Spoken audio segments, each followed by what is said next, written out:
Hey, I'm Dylan at Western Bikeworks, and this is WTFWBW episode 14, What the Fork?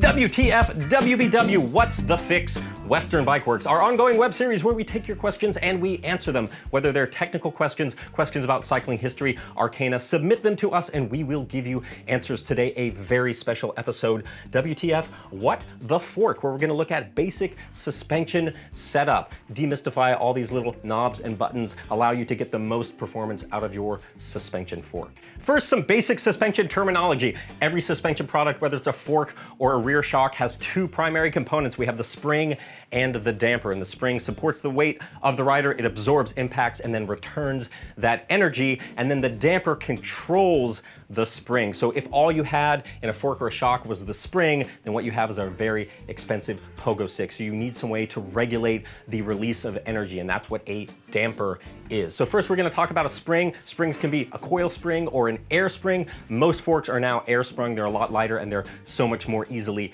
tuned. And the most important thing you can do to get your suspension fork set up properly is to set the sag or the spring rate correctly. And the spring rate or the sag is how much of the full travel of the fork is taken up just by the weight of you sitting on the bike. And you need that sag because as you're riding down a trail, the fork needs to not only to be able to absorb impacts, but it also needs to be able to keep the wheel on the ground if there are depressions or what we call negative topography. So that sag is what allows the wheel to track the ground when you hit depressions, and the sag is pretty critical. Sag is a little bit dependent upon the kind of riding that you're doing. If you're a cross-country racer, they like a little bit less sag because they want a fork that's not going to be bobbing around on them. And then downhill racers, enduro racers, they want a lot of sag because they're riding very extreme terrain and they need that extra amount of sag there. So setting the spring rate on an air sprung fork is really a matter of getting the pressure correctly, and a lot of suspension manufacturers make it very easy in that they have this little tuning guide. So depending upon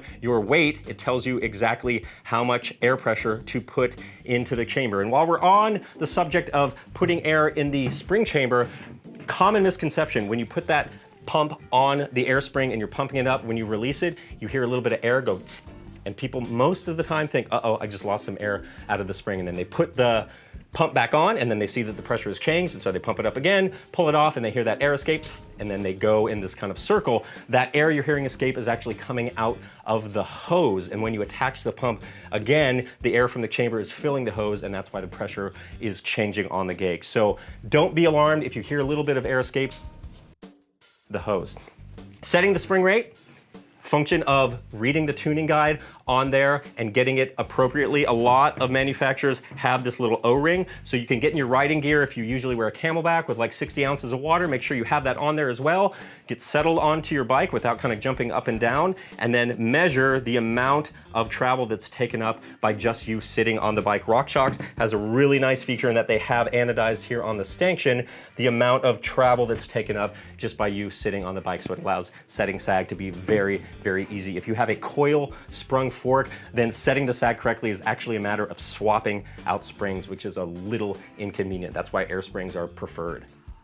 So once you get the spring rate or the sag set correctly, then we can start to focus on the damper. And in almost every suspension fork, the spring is going to live on the left or the non-drive side, and the damper is going to live on the drive side or the right side from the rider's perspective. And the damper contains suspension oil. Oil is a non-compressible, so it behaves like a solid under pressure, which means it can be used to regulate the motion of the suspension fork. And you want to keep that oil away from the disc brake, which is one of the reasons they keep it over here. And there are two types of dampers. So it's not dampener, that's like a moist towelette, it's a damper. We have a compression damper that controls how quickly or slowly the fork is going to compress, and then we have a rebound damper that controls how quickly or slowly the fork is going to rebound or return to its initial position. Depending upon the price point of the fork, what kind of features you have, the compression damper may be super fancy. It could be just one damper where it just locks out the fork, prevents it from compressing. And typically a lockout, it's not a physical lockout, you're closing a port that the oil is trying to get through, and if you close that port,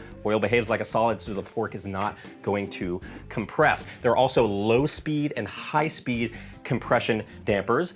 On high-end forks, you might have both of those. Low speed isn't the speed of the bicycle, it's how quickly or slowly the fork is going to compress. So a low-speed compression damper is going to control pedal bob, brake dive, things like that, and this fork happens to have a low speed. And then high speed is what controls how quickly the fork is going to compress when you hit a really big impact, like if you're doing lots of jumps, things like that. If you want to control how quickly the fork is going to compress, then the high-speed compression damper is going to do that.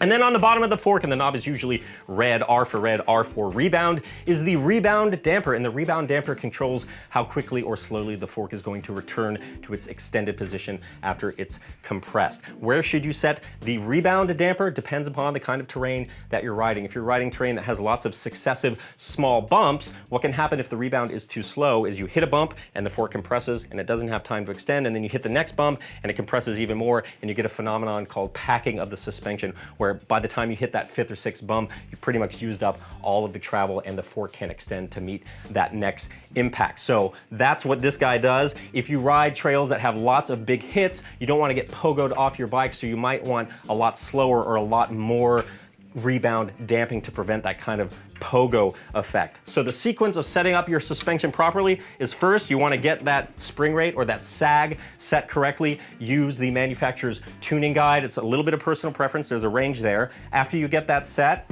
you can mess around with the rebound damper depending upon the trail. If you're riding successive bumps, maybe a little bit faster. Big hits, you want a little slower rebound. Somewhere in the middle of the range is typically a good starting point. And then the compression damper, that's going to control the pedal bob, brake dive, all of that kind of stuff.